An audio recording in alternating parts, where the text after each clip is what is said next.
malam yakhrij minka syai'un min ahadis sabilain.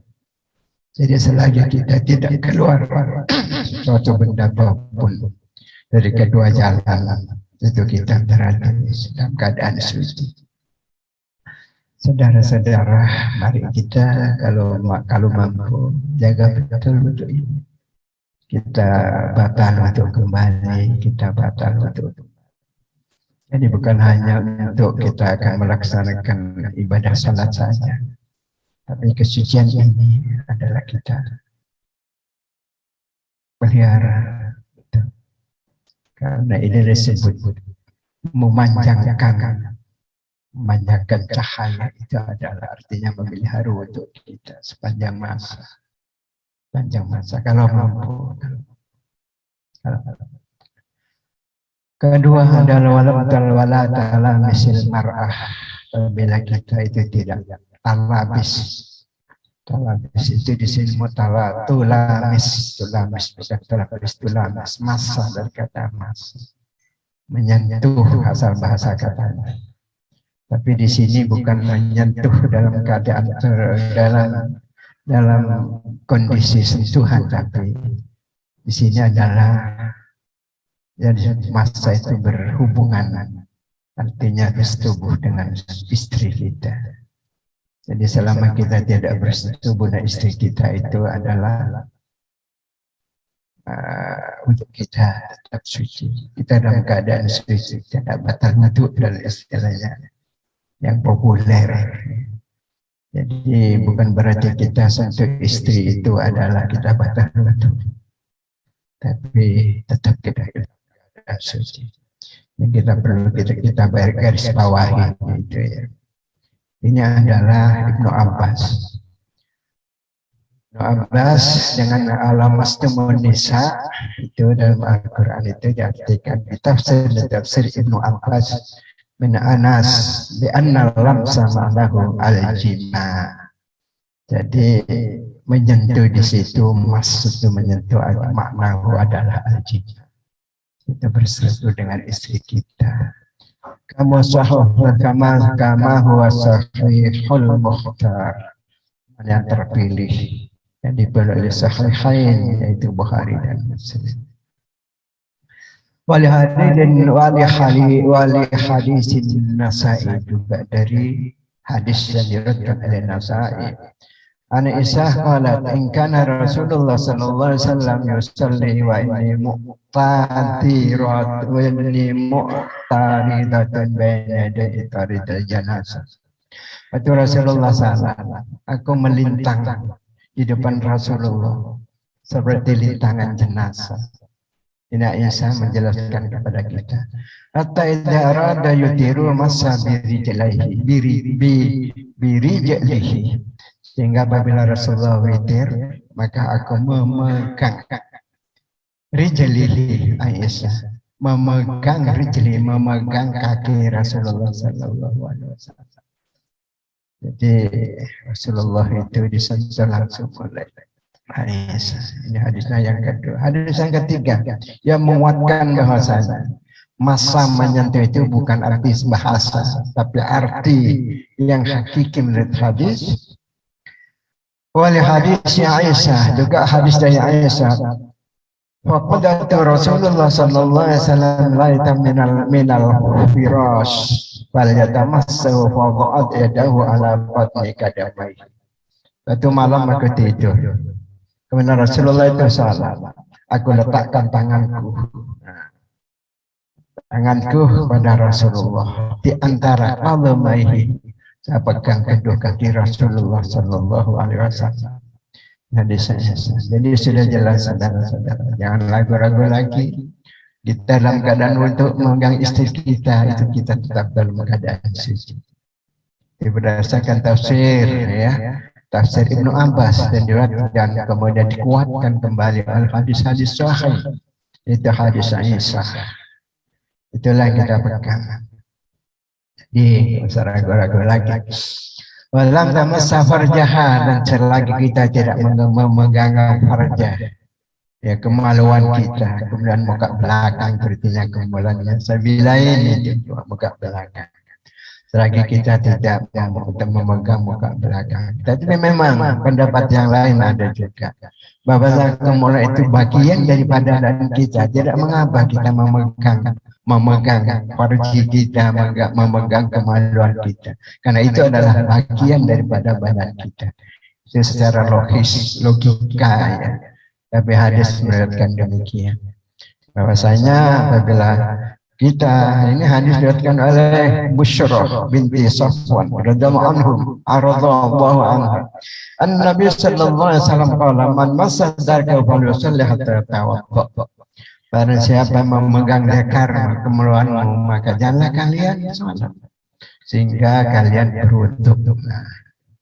Jadi memegang farji kita itu adalah batal wudu. Ini yang kita pegang.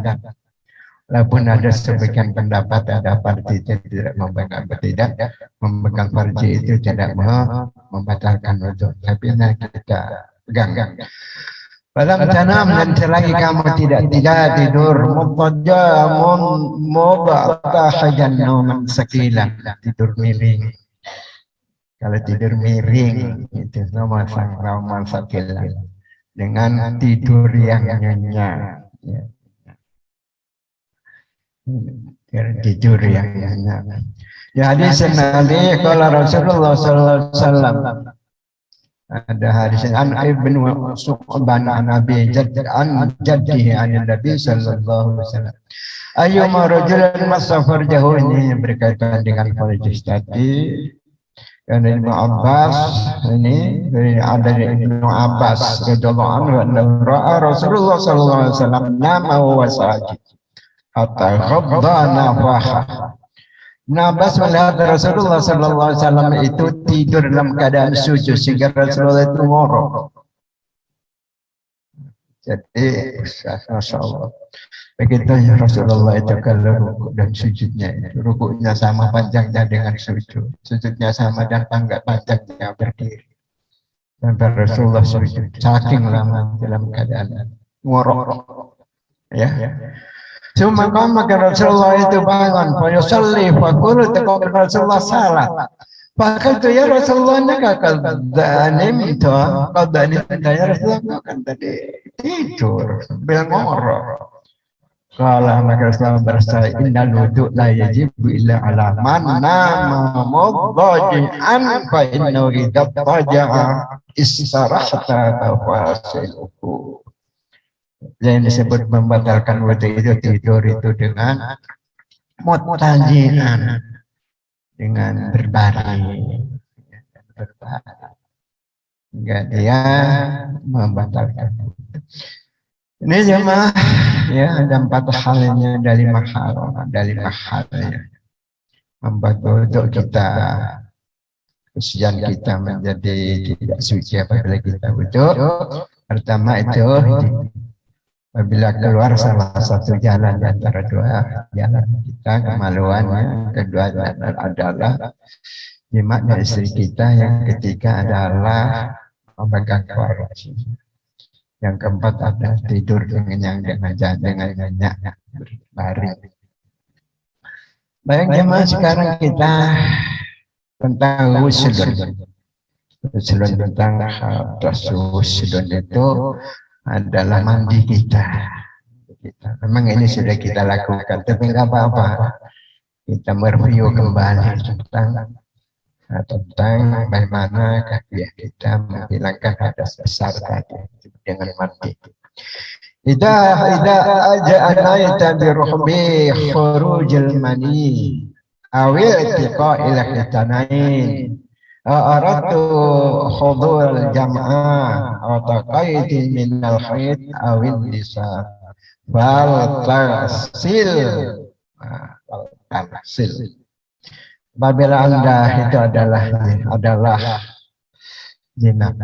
jinabat yang keluar mani, yaitu disebutkan ini bi khurujil mani, keluar mani.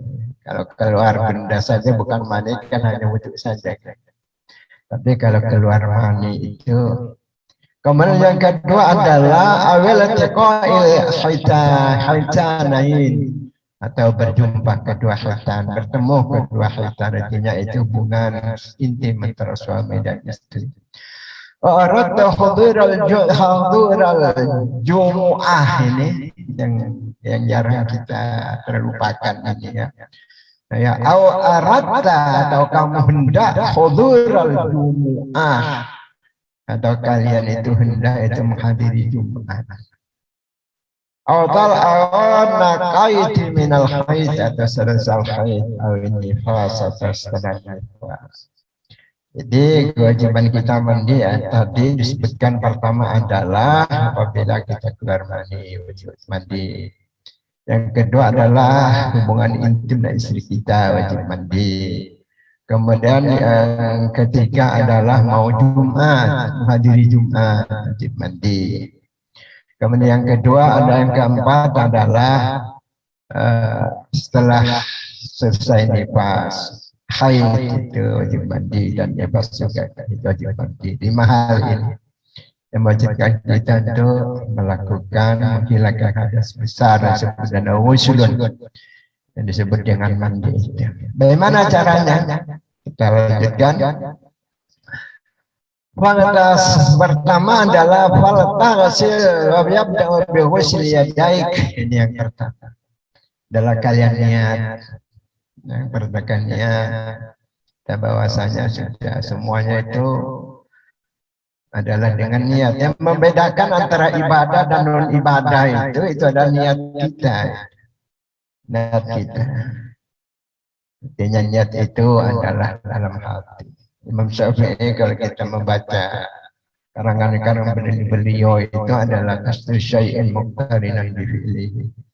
Niat itu adalah sengaja melaksanakan muqtarinan bersamaan dengan bi fi'lihi, dengan pekerjaan. Imam Syafi'i sendiri itu tidak melafadzkan niat. Kalau kita belajar tentang al-um, di situ disebut muqtarinan bi fi'lihi. Apa niat itu tidak didapatkan. Tapi perkembangan visi, perkembangan fikih itu niat kadang-kadang didapatkan. Ya. Didapatkan. Imam Syafi'i sendiri mengatakan muqtarinan bi fi'lihi. Itu niat itu adalah bersamaan dengan pekerjaan yang kita lakukan. Itulah membedakan. Yang membedakan bahwasanya pekerjaan yang rutinitas dengan pekerjaan yang sifatnya ibadah itu adalah niat. Ya, rutinitas dan sesuatu. Karena sesuatu yang berkaitan dengan ibadah tanpa niat itu adalah tidak sah. Ya, tidak sah. Tidak sah. Karena yang pertama adalah apabila kita mandi, tanamkan dulu niat kita. Ya. Kuda baru fagtasil yabda'u bi ghusli yadaik, kemudian membasuh kedua tangannya dengan menyelah-nyelahi jari-jari tangan. Kita ambil air, kemudian tangan kita dibasuh dan menyelah-nyelahi tangan kita. Itu yang kedua. Kemudian yang ketiga adalah ghusli farja. Usilil farjaka bishimalika wadalukha fil ardi aw ma yakumu maqamaha. Kemudian yang ketiga adalah membasuh kemaluan kita dengan tangan kiri disertai memakai sabun. Nah, kalau di sini kan di sini disebut dengan ardhin, dengan tanah. Tapi apakah fungsi tanah? Fungsi tanah itu adalah untuk mensucikan. Maka sekarang bisa diganti dengan sabun. Tapi jangan lupa dengan tangan kiri. Jadi ambil sabun, kita basuh kemudian kita depan dan belakang dengan tangan kiri pakai sabun. Ya, jadi pertama tanamkan niat kita bahwasanya kita itu ada ibadah mandi itu, kemudian adalah tangan kita itu dibasuhi dengan menyelah-nyelah jari kita, kemudian ambil sabun, kemudian untuk membersihkan alat kelamin kita. Setelah itu jemaah yang berjanji dimakan oleh Allah, summa tawadda kama taqaddam. Kemudian wudhu seperti yang telah dijelaskan pada sebelumnya. Wudhu seperti kita mau wudhu sholat dengan 10 langkah, 10 langkah. Itu kemudian dilanjutkan dengan doa. Doa yang telah diajarkan oleh, karena ini masalah ibadah, ya doa itu sesuai dengan apa yang ditentukan Rasul. Tidak diharapkan, tidak diperkenan kita itu berdoa selain itu, kan itu masalah ibadah mahdoh. Ya semua kerjaan kita ibadah, kerjaan dengan ibadah. Tapi nggak ada ibadah mahdoh yang sudah tidak diperkenankan untuk menambah-nambah. Nanti itu dengan kita menambah-nambah, walaupun doanya juga ya itu sudah. Hanya itu saja, apalagi dalam sholat. Ya. Lakukan seperti apa yang ditunjukkan oleh Rasulullah SAW, karena itu adalah ibadah yang langsung ditunjukkan oleh Allah dan Rasulnya. Ya, kemudian khudil ma wa adhal asabaka fi usul sya'ri bi syai'in min at-tib. Kemudian siram kepala kita, ya. Kemudian ini mengatakan jari-jari kita itu ada masukkan ke sela-sela di mana tumbuhnya rambut itu disertai dengan bisya'in binatib. Ya, kemudian disertai dengan harum-haruman. Kalau kita sekarang itu sampo, ya. Sampo. Kemudian menyiram kepala kita, kemudian ini tangan kita itu dimasukkan ke tumbuhnya rambut itu. Kalau perempuan otomatis diurai, ya. Diurai rambutnya, diurai. Ya, diurai rambutnya. Kalau laki-laki kan pendek itu, apalagi yang rambutnya dicukur itu mudah, ya. Tapi walaupun demikian, tetap saja jari-jari kita masukkan ke sela-sela di mana tumbuhnya rambut di kepala kita. Ya, bisa menetip, yaitu dengan harum-haruman dengan sampo atau sabun atau penggantinya yang berkaitan dengan membersihkan kepala kita. Wah, ma'adana qadhihi, ini ma'adana qadhihi yang berambut panjang setelah diurai rambutnya. Yabda'u bisyakil yamaya wa yabda'u bisyakil aiman, mulai dengan arah sikin, sisi sikinnya, sikin yang kanan atau yang kiri. Kita senantiasa memulai pekerjaan dengan kanan. Langkah kanan, tangan kanan, kecuali masuk WC itu ya, dengan yang kanan, kiri, semuanya kita bisa dengan kanan. Cuma hari ma'ala rosi salasan. Setelah itu kita merata, ini sudah disampo semua, kemudian ahuri, siramlah, ya, guyurlah kepala itu ala ra'sihi, di atas kepala kita salasan 3 kali. Nah, 3 kali mulai otomatis mulai dengan yang kanan. Kemudian ya yang kiri. Cuma fi'il ma'ala sa'ir jasad ma'addalki. Kemudian siram semua badan kita dengan sempurna ma'addalki. Beserta digosok ya, otomatis yang kanan dulu, kemudian ya terakhir adalah cemarasil rijalaiki bitaqaddimil yumna ala yusra, ya. Kemudian siram kaki kita pertama adalah yang kanan, kemudian yang kiri. Setelah itu selesai. Tapi peringatan Rasulullah, wala tusrifi isti'malil ma, dengan baros menggunakan air. Lagi di Balikpapan ini kita nggak punya sumber air. Sumber air kita adalah waduk. Sekarang waduk sudah menipis airnya. Kadang-kadang hari-hari kita acat air karena sudah menipis. Itulah Islam mengajarkan kepada kita wala tusrif bistimalil ma, dengan boros menggunakan air. Kita lihat itu ya, kalau kita lihat di hadis-hadis gunakan air itu Rasulullah sangat sangat menghargai ya. Kalau mandi Rasulullah tidak lebih daripada ada 3 liter, tidak lebih 3 liter.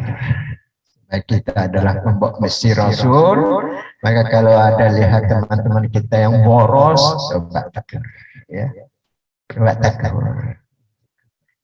Itu sangat mahal, lebih mahal daripada dari bensin bahan bakar mobil, itu lebih mahal. Ya, mas, sebagai kesimpulannya adalah ada 8 cara ya kita simpulkan apa yang sudah saya sampaikan tadi ya. Ada 8 langkah yang harus kita perhatikan dalam rangka menghilangkan istilah dan najah itu dengan mandi itu.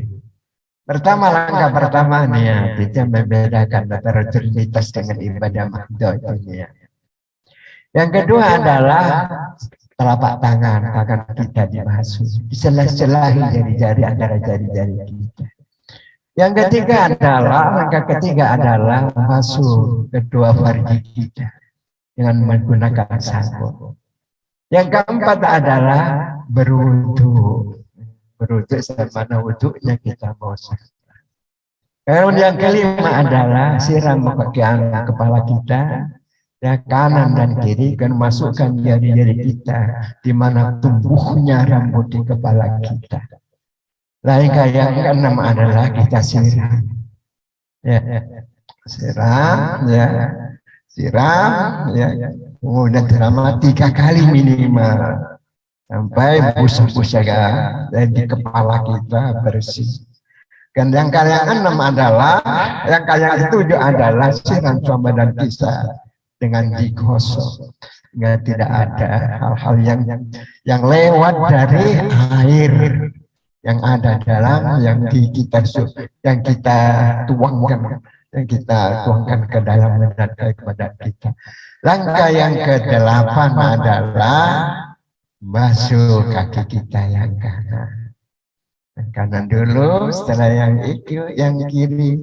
Ingat pesan Rasulullah, wala tusrif istimalil ma. Hebat dalam menggunakan air. Jemaah, ini yang dapat saya sampaikan dalam kaitannya dengan menghilangkan hadas besar kita dengan husnul itu. Waktu kita masih 10 menit lagi, silahkan kalau kita mau diskusi. Kalau ada, astagfirullah, assalamualaikum warahmatullahi wabarakatuh. Silakan kalau kita berdiskusi 10 menit lagi. Ya, boleh saya sampaikan pertanyaan beliau. Apakah kita sudah mandi? Apakah kita perlu berwudu lagi? Kan sudah mandi. Dalam mandi, langkah yang keempat itu kan berwudu, ya kan? Berwudu. Sebelum kita memulainya dengan cara-cara membasuh kepala, kemudian menyiramnya, itu kan sudah berwudu. Jadi wudu itulah bagian daripada mandi, menghilangkan hadas besar itu. Dengan demikian, setelah kita mandi, setelah kita membasuh kaki, tidak perlu wudu lagi. Nah, pertanyaan selanjutnya, bagaimana apakah kita kalau batal wudu, bagaimana apakah kita harus wudu lagi? Antara dua hal itu menghilangkan hadas besar dan kecil itu adalah cara-caranya beda. Kalau kita buka tanya jawab diterbitkan oleh Tarji yang berkaitan dengan membatalkan wudu, itulah maka kita harus wudu lagi. Wudhu lagi. Yang berkaitan dan membatalkan itu hadas besar itu kita harus mandi lagi. Jadi ada dua hal ibadah yang sama-sama kaifiahnya beda. Tapi wudhu itu bagian daripada menghilangkan hadas besar. Ya Pak ya. Jadi kalau Bapak kan kalau kita batal wudhu yang berikan dan yang membatalkan wudhu, empat wudhu tadi yang membatalkan wudhu ya wudhu lagi. Kalau tidak batal wudhu kita nggak usah. Karena kita sudah suci dari hadas besar dan hadas kecil. Karena wudhu itu adalah bagian daripada kaifiyah al-wushu, bagian dari cara menghilangkan hadas besar. Ada lagi, silakan kita. Ya, silakan. Sebentar Pak ya. Iya, iya. Iya, iya. Baik, yang pertama, arti lamas itu adalah secara umum. Baik mencium istri maupun yang lain. Itu arti lamas. Ya.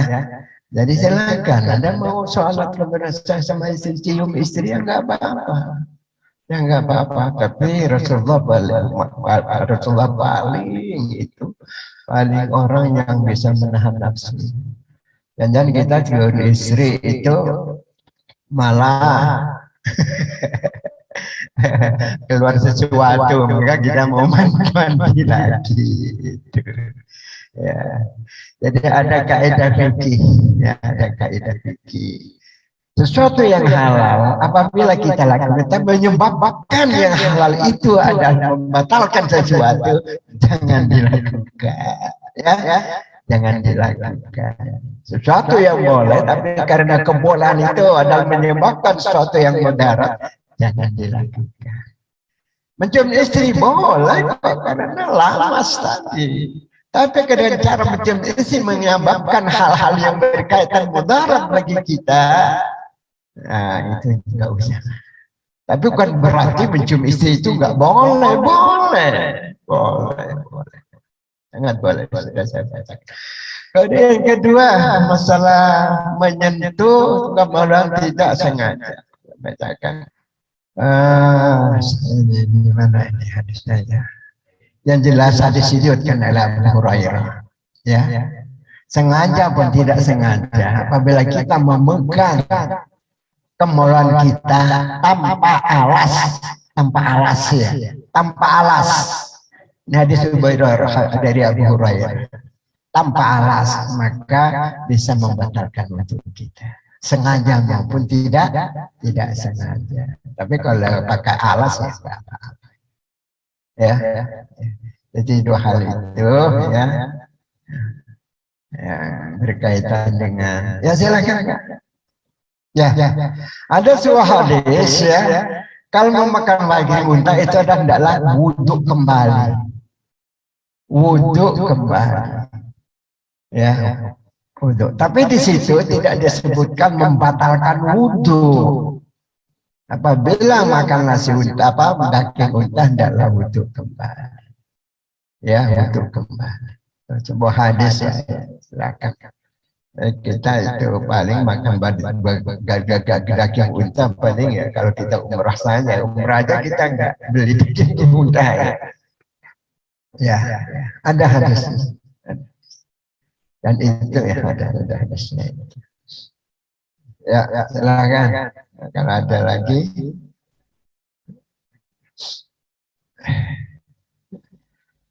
Kalau nggak ada, kita review kembali tentang materi kita. Pertama adalah yang membatalkan wudhu tadi. Batalkan wudhu tadi disebut dengan hadas. Hadas itu berdasarkan hadis Aisyah. Pertama adalah keluar jalan dari salah satu jalan. Yang kedua adalah tubuh dan istri kita. Yang ketiga adalah memegang farji. Yang keempat tidur murtaji dengan tidur yang nyenyak dengan berbaring. Empat itu ya bisa membatalkan wudhu kita. Bisa dirinci secara rinci. Kemudian yang mewajibkan kita untuk mandi. Wajibkan untuk mandi. Pertama adalah istinamatul khurujul mani, apabila kita keluar mani. Yang kedua adalah awal tiqail hitanain, apabila berjumpa dua kita, bertemu bertemu dengan dua kita, artinya hubungan intim antara istri kita dan istri kita. Yang ketiga, apabila aratul hudurul jamaah Jum'ah, apabila kita mau Jum'ah, itu kita mati. Ada suatu pertanyaan dari almarhum Pak Gani setelah kita mengkaji masalah tarikh ini. Saya ini kan bekerja, ya. Ya, jadi kita ini nggak sempat mandi lagi. Bagaimana kalau kita mandi pagi, kita bangun langsung mandi pagi. Apakah itu bisa dikatakan hadaratul Jum'ah? Ya bisa saja. Ya, tidak harus kita berangkat Jumat kita jam 12:05, kemudian kita mandinya seperempat sebelumnya kita mandi, itu bagus. Ya, tapi mau kerja hari Jumat kita sudah mandi besar, itu boleh saja. Atau kebiasaan bapak-bapak itu suatu kebiasaan yang bagus. Bangun tidur itu mandi itu kebiasaan yang bagus. Secara kesehatan itu kan merangsang semua badan kita itu dari air. Ya, air. Tapi jangan lupa bapak-bapak, suatu penelitian pendokteran, ya, apabila bapak mau mandi pagi, ya, maka kondisikan tubuh kita dengan air yang akan kita siram. Tidak lagi kita minum dulu. Justru tidak terkondisi antara badan kita dengan air, itulah yang membuat kita itu peristiwa meninggal di kamar mandi. Bukan karena stres, bukan karena apa. Tapi maka untuk mengkondisikan itu, jangan sampai terjadi hal yang tidak diinginkan di kamar mandi, minum air putih. Silahkan dingin tidak apa-apa, tapi jangan es, campur es, atau hangat itu juga bagus. Ya, baru mandi. Ingat itu penelitian, baru mandi, agar tidak terjadi sesuatu ya yang tidak diinginkan di dalam kamar mandi. Ingat itu. Ini sunnah juga itu, ya. Sunnah kan? Nah, ini. Baiknya, ini kajian kita yang terakhir yang tentang mandi kita ada 8 yang harus kita perhatikan. Pertama adalah niat untuk membedakan antara rutinitas yang ibadah mahdoh. Yang kedua, tangan kita basuh. Yang ketiga adalah membasuh farji kita. Yang keempat, wudu sempurna sebaik mungkin. Ya, sebagaimana yang telah ditunjukkan Rasul. Kemudian basahi tangan kita selah-selahi kepala kita dengan sampo. Yang keempat, siram 3 kali antara kanan dan kiri. Yang keenam adalah siram badan kita, mulai dengan yang kanan, kemudian yang kiri, sampai semuanya itu sabun-sabun tidak ada secara gosok. Yang terakhir adalah membasuh kaki. Peringatan keras dari Rasulullah, gunakan air, jangan sampai israf. Aku luka hada, astagfirullah. Assalamualaikum warahmatullahi wabarakatuh.